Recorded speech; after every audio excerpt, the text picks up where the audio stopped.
Cada año la Compañía de Jesús convoca a profesionales de distintos ámbitos para trabajar temas específicos, en lo que llaman las mesas hurtadianas.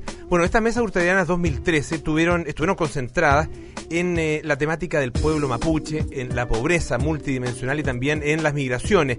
Y lo que salió de estas mesas, donde participó un grupo importante de gente, bueno, fue entregado a las distintas candidaturas presidenciales. Estamos con Juan Ignacio Latorre, que es director del Centro de Reflexión y Acción de la Universidad Alberto Hurtado, es psicólogo, también doctorado en políticas públicas. Juan Ignacio, bienvenido acá a Aire Fresco. ¿Cómo estás? Muchas gracias, muy bien, gracias por la invitación. Partamos con el tema del pueblo mapuche, que es un tema que, claro, se trata habitualmente en contextos que no le son propios al propio pueblo mapuche por definición, digamos. Tiene que ver con la pobreza, tiene que ver con, bueno, algunas políticas sociales y en este último tema sobre todo con las acciones de violencia. ¿Cuál es la mirada de estas mesas hurtadianas y cuál es, en síntesis, la propuesta que se hace a los candidatos? Sí, tienes toda la razón. El tema del pueblo mapuche aparece en la agenda por hechos policiales, violencia, etcétera, ley antiterrorista, allanamientos, conflictos de ese tipo, y nosotros lo que quisimos hacer en la mesa hurtadiana donde participó la comunidad jesuita que vive en Tirúa, vive ya hace más de 10 años en Tirúa, en la misión mapuche, la Compañía de Jesús, más académicos de la Universidad Alberto Hurtado que han estudiado a fondo el tema y algunos intelectuales mapuches que invitamos también, donde reflexionamos durante cerca de 6 meses el tema, discutimos bastante, compartimos reflexiones, y en fondo es ir a las demandas que están por debajo de esas manifestaciones de violencia, ¿no? Y la mirada nuestra es que, claro, acá hay un tema no abordado que tiene que ver con la autonomía, por un lado, ¿no? Autonomía política y territorio, derecho al territorio. O sea, como ambos temas de la mano son las demandas de fondo, de alguna manera, que el propio pueblo mapuche está demandando hace rato, y de alguna manera estas manifestaciones violentas, sí, en el fondo son consecuencia de la no respuesta de parte del Estado a esta deuda histórica que tiene el propio Estado chileno, que ha contribuido a generar este conflicto también. Entonces, una mirada, en ese sentido, ir a las causas de fondo. Esa palabra que tú mencionas, la palabra autonomía, es probablemente la que genera mayor preocupación, y cuando se menciona muchas veces se cierran las puertas del diálogo, porque dice, no, autonomía no, este es un Estado central, con un gobierno central, y aquí no vamos a dividir el territorio, etcétera. ¿Qué quiere decir esa palabra autonomía desde el punto de vista de los propios, especialmente de los propios intelectuales mapuches? Sí, ahí, hay varias corrientes, no hay una sola, ¿vale? Con nosotros participó en la mesa hurtadiana el profesor José Marimán, que es un destacado académico mapuche, que ha escrito sobre autonomía. De hecho, el 2012 sacó un libro sobre autonomía. Ha hecho clases en Estados Unidos, se doctoró en España, etcétera, una persona con mucho prestigio académico, intelectual, y él tiene una propuesta, hay otras también, ¿no? La propuesta de José es una intermedia entre el independentismo, que sería como la propuesta más radical, ¿no? Es decir, Estado-nación mapuche autónoma, distinta del Estado-nación chileno, y la propuesta de José más bien intermedia en el sentido de que reconoce, por una cuestión histórica y práctica, digamos, que hay un Estado-nación chileno, pero que puede promover comunidades autónomas dentro de ese Estado-nación chileno. Por ejemplo, un modelo interesante de mirar es lo que ha hecho España con sus comunidades autónomas, donde justamente ha tenido, por ejemplo, en Cataluña, el País Vasco, que hay ciudadanos que se sienten más catalanes y vascos que españoles, por ejemplo. El Estado español les ha dado a esas comunidades y a esos territorios una serie de competencias, de recursos, tienen parlamento propio, eligen una especie de presidente regional, un gobierno ejecutivo regional, y administran recursos, pero están dentro del Estado español, ¿no? Acá cuando nosotros proponemos, por ejemplo, y lanzamos la idea de una región autónoma de la Araucanía, no estamos hablando de independentismo, estamos hablando dentro de un proceso racional de descentralización del Estado de Chile, del siglo XXI, digamos, que un poco vaya abandonando esta herencia centralista, autoritaria, portaliana, ¿no?, del siglo XIX, y que por lo demás están demandando muchas regiones también. No es un asunto solo de la Araucanía en el sur, sino que muchas regiones están planteando, oye, Chile necesita una agenda de regionalización de verdad. dentro de ese proceso de regionalización o descentralización, nosotros planteamos que hay una región particular donde hay población mapuche significativa, donde hay un abandono a esa población, un maltrato por parte del Estado. Bueno, una de las maneras de reparar es reconocer esa particularidad y donde la sociedad chilena y mapuche que habita ese territorio pueda ir definiendo dentro del Estado-Nación chilena unas competencias que puedan ir siendo gradualmente también dadas, digamos. Esto no se va a hacer de la noche a la mañana, es un proceso gradual, donde el conflicto se canalice de mejor manera, una relación más armónica entre el Estado de Chile y el pueblo mapuche, en ese sentido. Ahora, hay otras versiones de la autonomía de las propias comunidades que tiene que ver con, vivir su cultura de manera autónoma, ¿no? Sus propias costumbres, desarrollarse, etcétera, de manera más local, en el fondo, que ya lo están haciendo por lo demás. Estamos conversando con Juan Ignacio Latorre, que es psicólogo, director del Centro de Reflexión y Acción Social de la Universidad Alberto Hurtado. Tomó parte de las mesas hurtadianas del año 2013, convocadas por la Compañía de Jesús. Una de las dificultades que tiene el pensar en la autonomía es que no hay una parte, digamos, de nuestro territorio donde el pueblo mapuche sea abrumadoramente mayoritario, y donde haya ejercido un tipo de gobierno que administre, digamos, un territorio completo, una zona completa. Sabemos cómo está organizado y cómo sigue organizado el pueblo mapuche en comunidades mucho más pequeñas, más locales, y que solo se juntaba para ciertas actividades, entre ellas la guerra.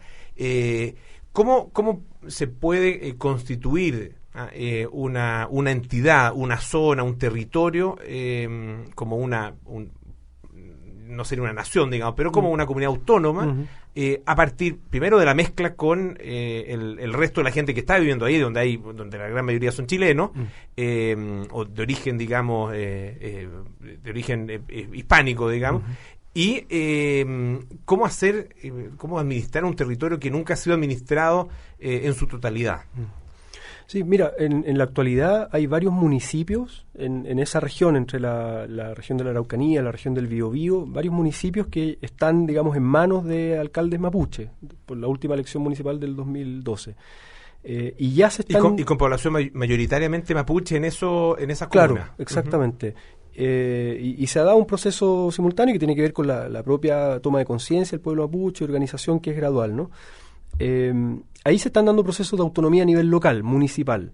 Nosotros planteamos que, estas comunas de la región de la Araucanía, más algunas que se anexen de la región del Biobío o hacia más al sur, digamos, lo que sería cerca de Valdivia, etcétera, donde hay otras comunidades mapuche, que se forme una región autónoma que tenga, insisto, la autonomía política para elegir, por ejemplo, un presidente regional, un gobierno ejecutivo regional y un parlamento regional. Bueno, ahí las fuerzas políticas y la ciudadanía que habita ese territorio tendrá que elegir sus representantes por un sistema electoral que ojalá sea también proporcional. Y ahí con participación de mapuche, de no mapuche. Exacto. Es la sociedad que habita ahí en cuanto a la pluriculturalidad. Es decir, reconocemos que Chile primero es un Estado pluricultural, plurinacional en ese sentido. O sea, esa es la demanda también más constitucional que hay de reconocer el Estado plurinacional, y que particularmente en ese territorio hay una multiculturalidad potente. Entonces, que eso se vea reflejado en una representación política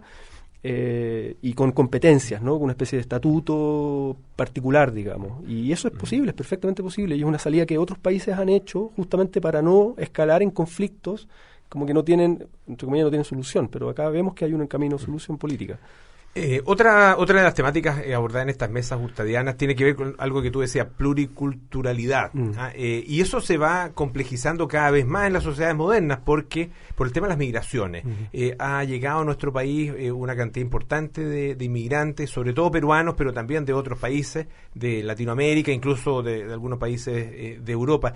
¿Qué significa eso para un país como Chile, que tampoco tiene una gran población, una población relativamente pequeña, recibir una oleada importante de inmigrantes? Sí, bueno, es otro tema re importante, sobre todo que se da más en la ciudad, ¿no? Como en el sector urbano.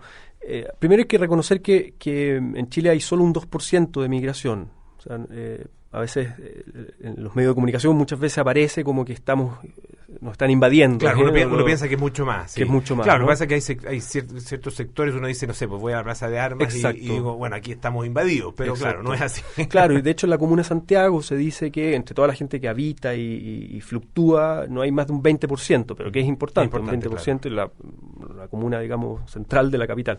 Pero ya, es un 2%, como para ponerlo en perspectiva, ¿no?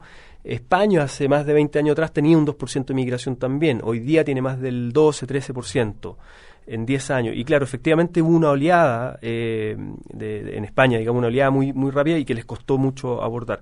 Eso es lo que estamos diciendo nosotros, adelantémonos, legislemos. Nosotros todavía tenemos una ley que regula el tema migratorio que data de la dictadura, el año 75, un decreto de ley, ni siquiera una ley, un decreto de ley, y que está bajo el contexto de la época, digamos, de la doctrina de la seguridad nacional, o sea, ver al extranjero como un potencial enemigo que viene al país en plena Guerra Fría, claro. ¿no? Como todavía nos rige esa ley, digamos. Entonces nosotros lo primero es decir, bueno, legislemos de cara al siglo XXI, a esta realidad de multiculturalidad, veamos los costos y beneficios. Nosotros consideramos que la migración tiene muchos beneficios también, nos hace una sociedad más diversa, el tema de la tolerancia, la no discriminación, el abrir. A veces en Chile tenemos esta cosa muy cerrada, digamos, provinciana, ¿no? Como hacia adentro, y decimos, bueno, hay hermanos latinoamericanos que vienen acá.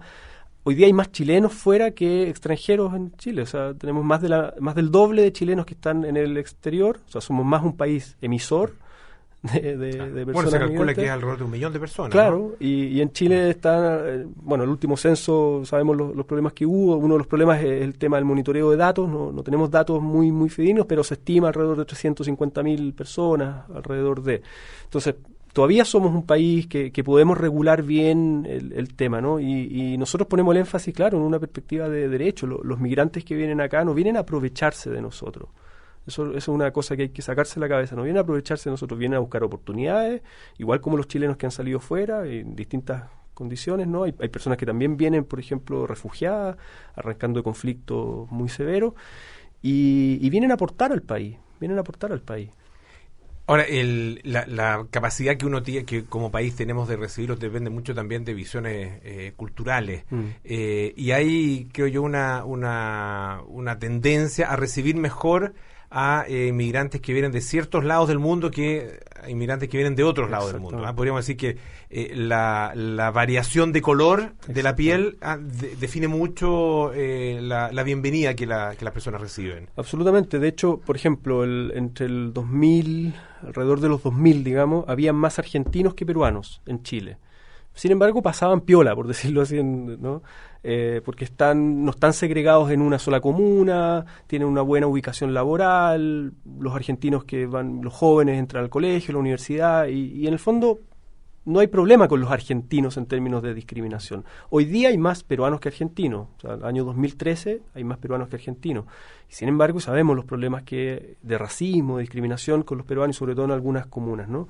Pero también están llegando personas de Haití, de República Dominicana, están llegando personas de España hoy día con la crisis española, y claro, se les trata distinto. Y ese es un tema, lo que tú has mencionado, súper importante para nosotros, porque no solo la ciudadanía los trata así, sino que funcionarios públicos tienen un alto grado de arbitrariedad y de discrecionalidad a la hora de otorgar beneficios o castigos, por decirlo así, a las personas según color de piel, según olor, según etcétera, digamos, ¿no?